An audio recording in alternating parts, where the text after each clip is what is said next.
함께 사도신경으로 신앙 고백드립니다.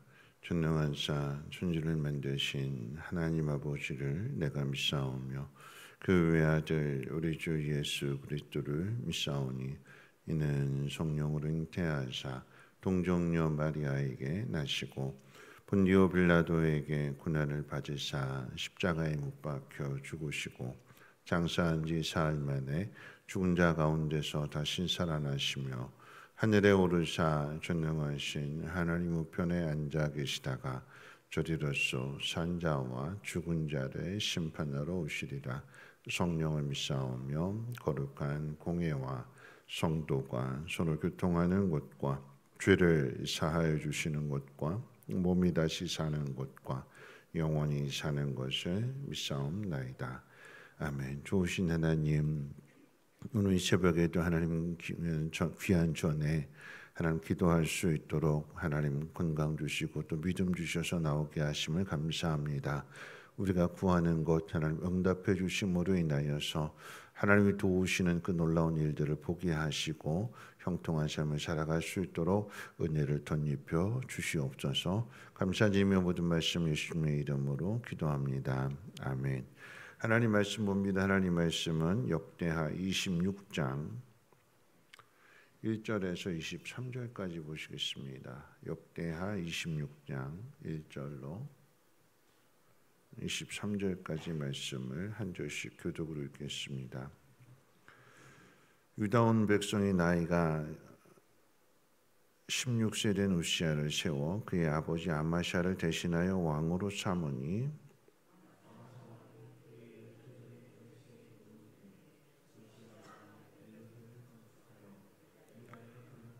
우시야가 왕위에 오를 때의 나이가 16세라 예루살렘에서 52년간 다스리니라. 그의 어머니의 이름은 요골리하여 예루살렘 사람이더라.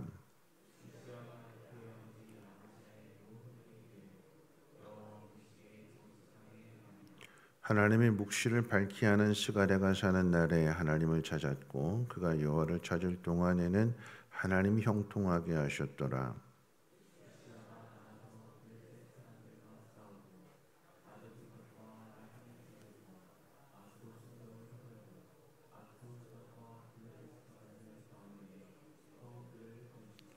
하나님이 그를 도우사 블레셋 사람들과 구르바알에 거주하는 아라비아 사람들과 마온 사람들을 치게 하신지라.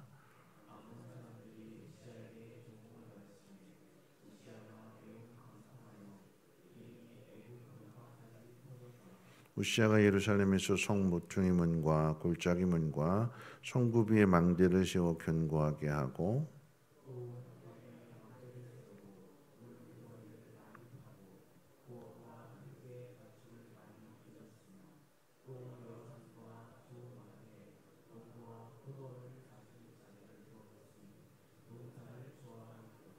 우시야에게 또 싸우는 군사가 있으니 서기관 여이엘과 병영장 마아세야가 직접 조사한 수효대로 왕의 지휘관 하나냐의 휘하에 속하여 떼를 지어 나가서 싸우는 자라.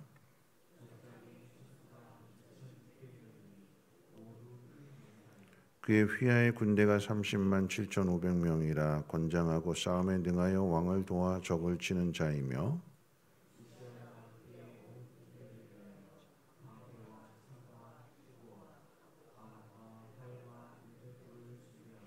또 예루살렘에서 재주 있는 사람들에게 무기를 고안하게 하여 망대와 성곽 위에 두어 화살과 큰 돌을 쏘고 던지게 하였으니 그의 이름이 멀리 퍼지면 기이한 도우심을 얻어 강성하여짐이었더라.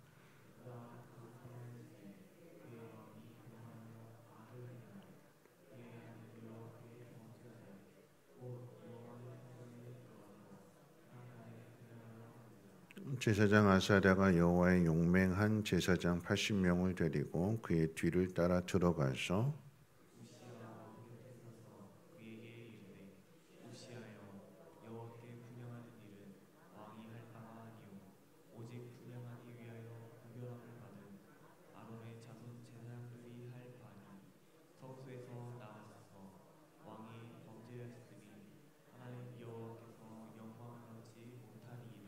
우시야가 손으로 향로를 잡고 분향하려 하다가 화를 내니 그가 제사장에게 화를 낼 때에 여호와의 전 안향단곁 제사장들 앞에서 그의 이마에 나병이 생긴지라.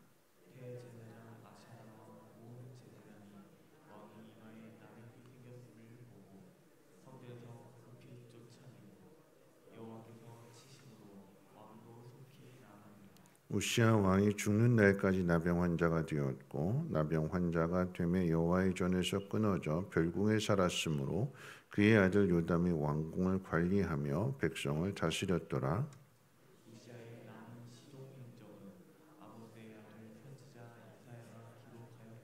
우시야가 그의 조상들과 함께 누움에 그는 나병 환자라 하여 왕들의 묘실에 접한 땅 곧 그의 조상들의 곁에 장사하니라. 그의 아들 요담이 대신하여 왕이 되니라. 아멘.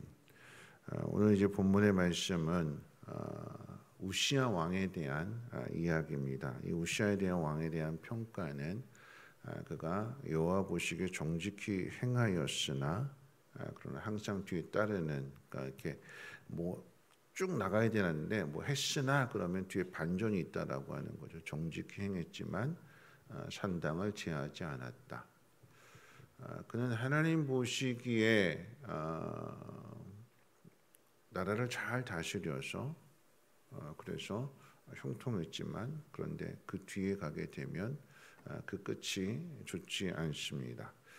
우시야는 16살 때에 왕이 되었고 왕이 된 후로 52년 동안을 통치하게 되는데 통치한 기간만 놓고 본다면 이제 뒤에 나오게 되는 므낫세 왕 다음으로 가장 오랫동안 나라를 통치한 왕이기도 합니다. 그런데 그 통치 기간이 온전한 통치는 아니고 오늘 말씀에 보니까 나병에 걸려서 그냥 이름만 가지고 있는 거죠. 이름만. 아들이 대신해서 나라를 다스리지만 왕이 죽지 않았기 때문에 그 왕권은 가지고 있는데 별궁에서 살면서 그 끝이 좋지 않은 모습들을 보게 됩니다. 오늘 이제 두 가지 주제로 한번 생각해 보는데 첫 번째 이 우시야 왕의 형통입니다. 형통. 그런데 그 형통이 왜 형통하게 되느냐라고 오늘 성경은 가르쳐 줄 때에 5절에 보니까 우시야가 스가랴 그 선지자가 사는 날 동안에 하나님을 찾았고 하나님을 찾을 동안에는 하나님이 형통하게 하셨다. 뒤집어서 이야기한다라고 하면 스가랴가 없을 때에는 하나님을 찾지 않았다라고 하는 것이고 그렇게 되면 그 형통이 깨지게 되는 거죠. 그러니까 우리가 어떻게 언제 형통하느냐라고 한다면 하나님을 찾는 날 동안에 형통하는 거예요. 여러분 오늘 이 새벽에 하나님 앞에 나오셨는데 하나님 앞에 나와서 기도하는 동안에 하나님의 도우심을 구하는 그때가 우리가 형통하는 때예요. 오늘 말씀 마지막 부분에 가게 되면 15절에 그렇게 이야기하고 있어요. 하나님께서 기이한 도우심을 허락해 주셨다. 그래서 이 우시야 왕이 형통한 것을 이제 뭐 여러 가지 방면으로 소개하게 될 때에 가장 이제 군사적으로 본다라고 하면 서쪽 영역을 이제 확장해 나갑니다. 그래서 늘 이스라엘을 괴롭혔던 이 블레셋을 쳐들어가서 정복하고 거기에다가 성읍을 세우게 됩니다. 뿐만 아니라 이제 아라비아도 치게 되고 마온도 치고 그랬더니 이제 암몬이 겁을 먹고는 자기들도 쳐들어올 것 같으니까 미리 이제 조공을 바치겠다고 또 평화 조약을 맺게 됩니다. 뿐만 아니라 이제 적이 쳐들어오는 것을 대비하기 위해서 예루살렘의 문과 망대를 세워서 견고하게 했고 그다음에 이제 웅덩이를 파서 이제 농사를 장려하기도 합니다. 그리고 이제 마지막 부분에 가운데 보니까 전쟁을 위해서 투석기도 발명해서 이제 모든 것들을 다 완벽하게 갖추어진 그 모습을 보게 됩니다.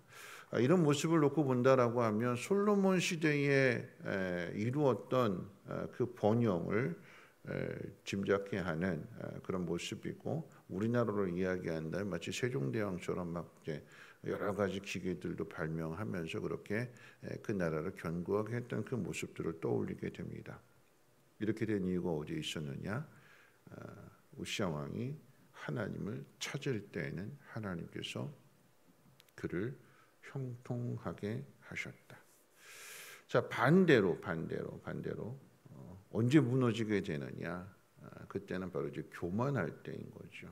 교만할 때. 그러니까 그 교만이라고 하는 것은 이렇게 모든 것들을 다 이루고 난 다음에 그 상태가 교만인 거잖아요. 그 교만이 어떻게 나타나냐? 16절 가운데 보니까 그가 강성하여짐에 그의 마음이 교만하여 여호와의 성전에 들어가서 분향을 하게 됩니다. 우리가 조심해야 되는 게 뭐냐면 올라가 있을 때 조심해야 되는 거예요.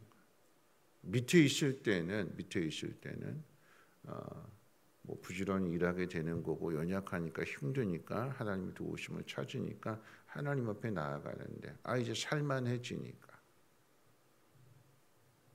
살만해지면 그때는 하나님을 찾지 않게 됩니다. 그래서 오늘 이 우시야의 죄가 교만함이 어떻게 나타나냐면 놀랍게도 예배와 관련해서 나타납니다.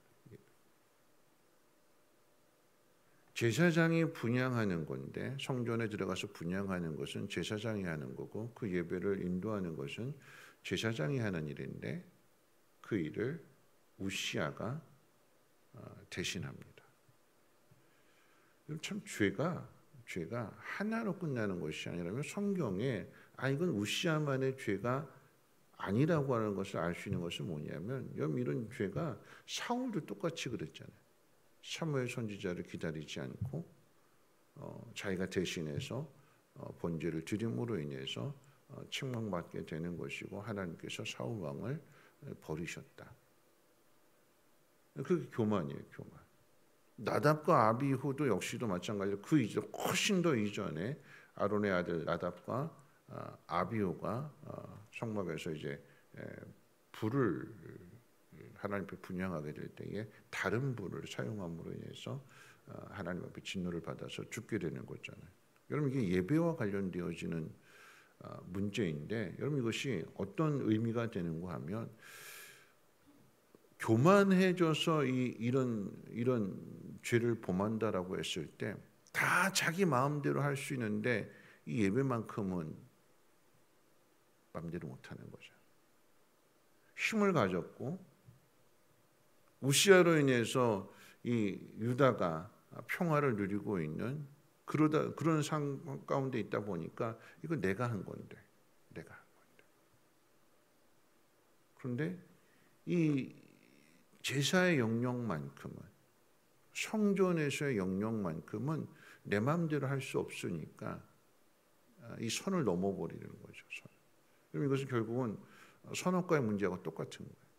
하나님이 금하신 일인데 근데 그 선을 넘는 게 선악과의 일이잖아요.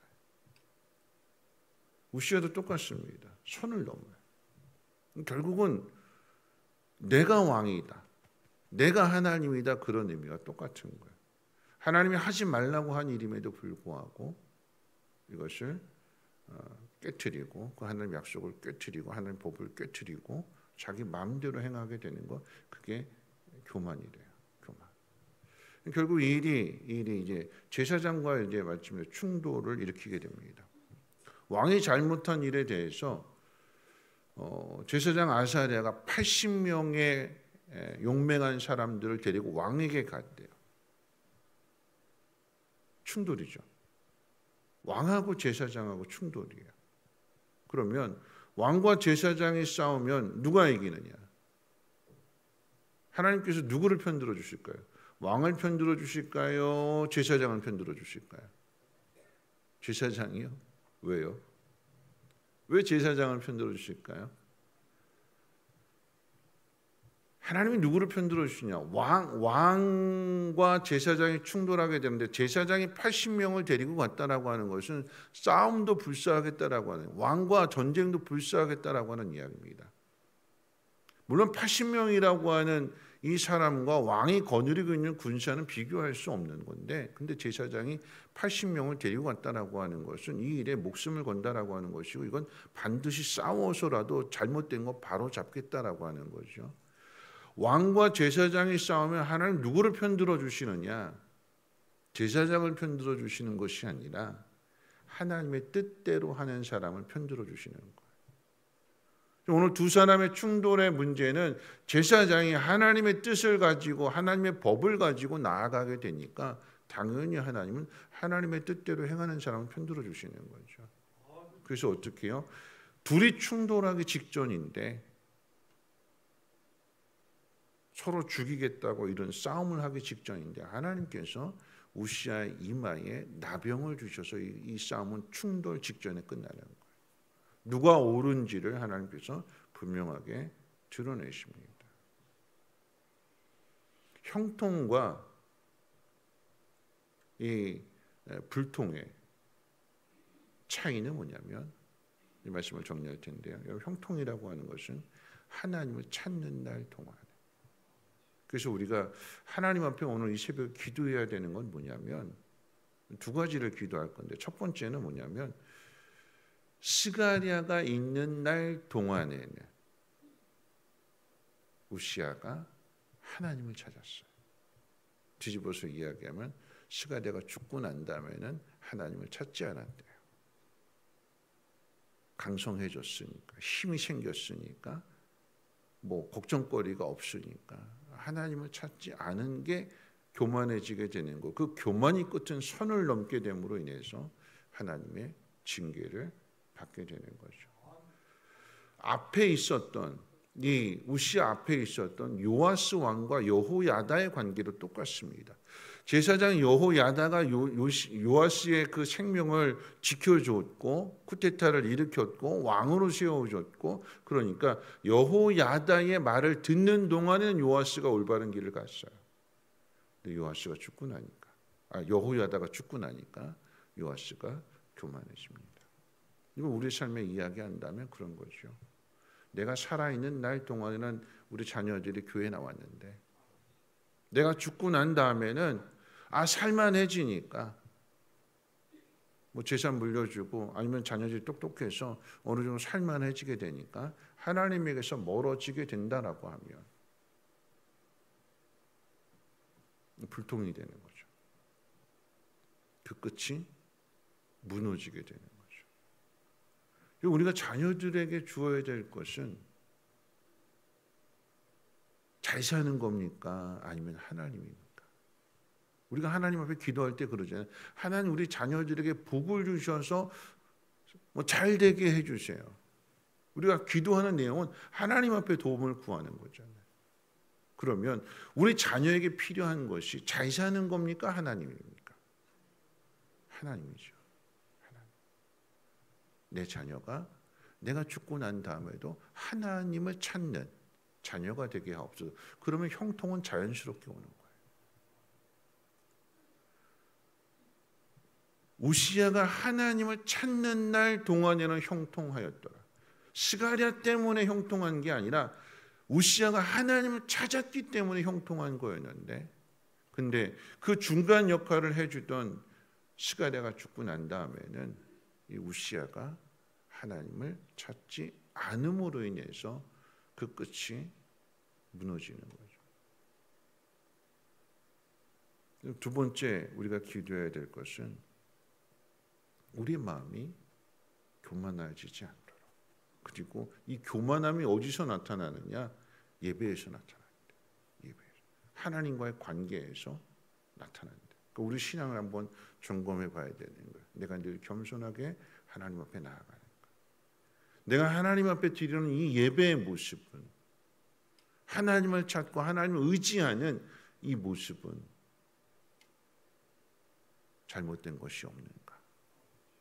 우리 자신을 한번 돌아보고 하나님 말씀 가운데 우리 자신의 삶이 맞춰져야 되는 거죠.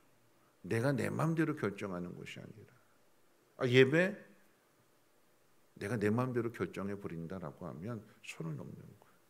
우리 하나님의 뜻에 순종하는 모습으로 서 있어야 됩니다.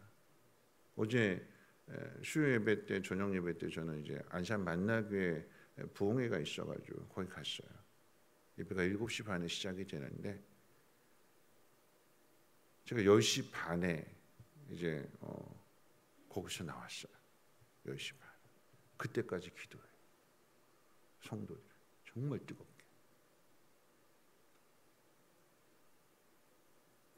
10시 반이 되면 그러니까 이제 그때는 이제 뭐 목장끼리 모여가지고 같이 공동체 기도하고 막 이렇게 하는 그 모습 속에서 저는 이제 그때 나왔는데 제 마음속에 이분들이 이렇게 7시 반에 시작된 예배가 10시 반이 되도록 3시간 동안 이렇게 뜨겁게 기도하면 내일 새벽 예배 어떻게 나오고 내일 출근 어떻게 할까, 내 마음속엔 살짝 돌아오면서 그런 마음이 있었는데 근데 부럽더라고요. 이렇게 뜨겁게 기도하는 그 모습.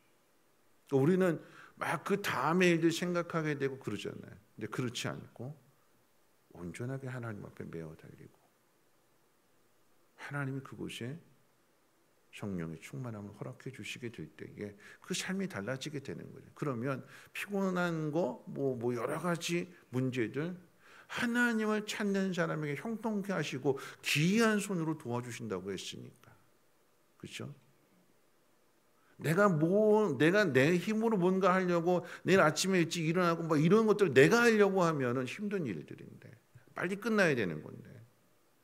근데 그렇지 않고 겸손하게 하나님의 도우심을 구하게 될 때에 하나님 힘 주시고 능력 주신다라고 하면 그 다음의 일이 걱정하지 않아도 되는 일이 돼요. 하나님의 손으로 도와주시고 형통케 해주신대. 우리의 신앙이 하나님 앞에서 늘 겸손하게 하나님의 도우심을 구함으로 인하여서 귀한 삶을 살아갈 수 있는 우리 모두가 되시기를 주님의 이름으로 부탁을 드립니다. 네, 우리 찬송가 384장 함께 찬송합니다.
말씀 생각하면서 기도하실 텐데요. 직분이 중요한 것이 아니라 누가 하나님의 뜻대로 행하느냐, 하나님은 그 사람을 편들어 주십니다. 우시아는 스가랴가 사는 날 동안에 하나님을 찾았는데 스가랴가 죽고 났더니 하나님을 찾지 않습니다. 오늘 새벽에 기도하실 때인데 먼저는 하나님, 내가 내 직분에 맞는 믿음의 삶을 살아가게 하옵소서. 하나님의 뜻대로 행할 때에 하나님 나를 편들어 주시고 귀한 손길로 하나님 도와주시옵소서. 두 번째 기도하는 것은 내가 죽고 난 다음에도 우리의 자녀들이 하나님을 찾으며 하나님 주시는 그 형통의 복을 누리게 하옵소서. 여러분, 세 번째 기도할 것은 하나님, 내 마음이 교만해지지 않게 하시고 그 교만함이 하나님과의 관계, 특별히 예배 가운데 그 교만함이 나타나지 않도록 늘 겸손한 모습으로 하나님을 찾고 하나님을 예배하는 믿음 되게 해달라고 우리 함께 동성으로 하나님 앞에 기도합니다. 사랑 많으신 하나님 아버지, 감사합니다. 오늘 새벽에도 하나님 귀한 전을 찾을 수 있도록 하나님 인도해 주시면 감사합니다. 무슨 일을 만나든지 하나님을 찾는 사람은 하나님이 도와주십니다. 무슨 일이든지 하나님 앞에 기도하는 사람은 응답을 받게 될 것입니다. 하나님, 그래서 우리에게 여러 가지 어려운 일들이 있지만, 속상하고 답답한 일들이 있지만, 우리가 하나님 앞에 기도한 것대로 하나님 들어주시고 응답해 주심으로 인하여서 하나님 그 모든 것들이 형통케 되어지는 일들을 하나님 보게 해 주시옵소서. 특별히 하나님, 오늘 새벽 기도하옵기는 하나님, 스가랴 선지자가 사는 날 동안에 우시아가 하나님을 찾았는데 스가랴가 죽고 난 다음에는 자기 마음대로 행함으로 인하여서 그 끝이 좋지 않게 됩니다.